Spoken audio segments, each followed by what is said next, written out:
Well, last week on Sound Advice with audiologist Doug Leonard from Audiological Services of Iowa, we talked about hearing aid technology. This time we want to talk about why we don't spend a lot of time talking about advances in technology. Because, Doug, there's a million advances. We could spend all day talking about those. Well, if you study this field at all, or if you're interested in hearing aids, either from a consumer standpoint or an audiology standpoint, almost every advertisement focuses on the hearing aid. It's about this new circuit that somebody came out with that has so many bells and whistles and this Bluetooth connectivity and adjustability and all those things.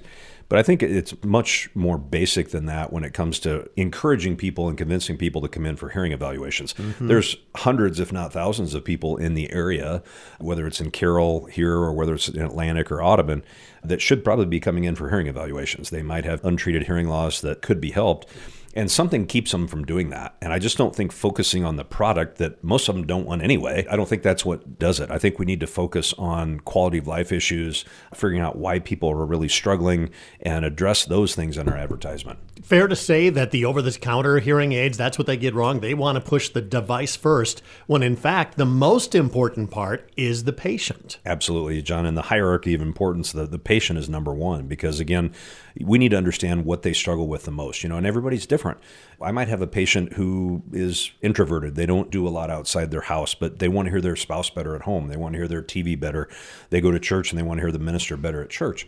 That person has totally different needs than the young professional who has clients that come in, or they're in a classroom or courtroom or a medical setting, and they need to be able to hear in a wider variety of environments, and they go to a lot of meetings, they go out to eat dinner a lot. That person has different needs.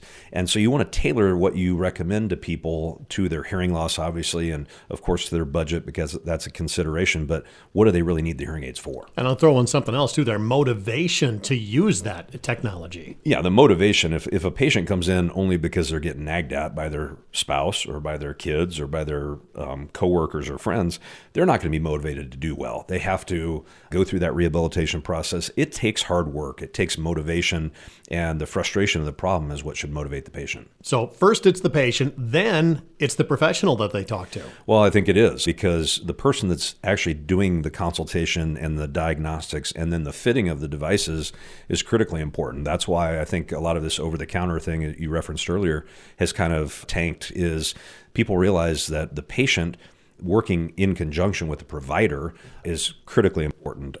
People don't do well generally just with this over-the-counter thing, because they need a professional to understand what they need help with, how to counsel them to be the most successful with the devices that they're spending good hard-earned money on. You really want this to be the solution to your problems, not just a Band-Aid over the top of it. So again, talking to you is step number one, and just giving your office a call here in Carroll is that step. It is, yeah. They can call us here at 792-5933, set up an appointment for an evaluation and a consultation, and we can get them hearing better as quickly as possible, hopefully. Exactly. Audiological Services of Iowa, they're there to help your communication issues.